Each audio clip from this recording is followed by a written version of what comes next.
बहुत अजीब ये दास्तां है हमारी जिंदगी की, बहुत अजीब ये दास्तां है हमारी जिंदगी की। ना सुकून से रहा जाता है, ना ही किसी से कहा जाता है।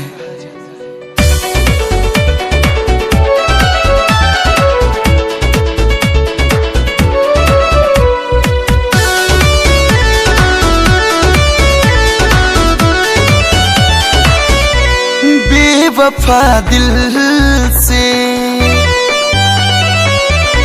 बेवफा दिल से तुझे अपने भुलाने के लिए मैं जी रहा हूँ तेरी याद जलाने के लिए।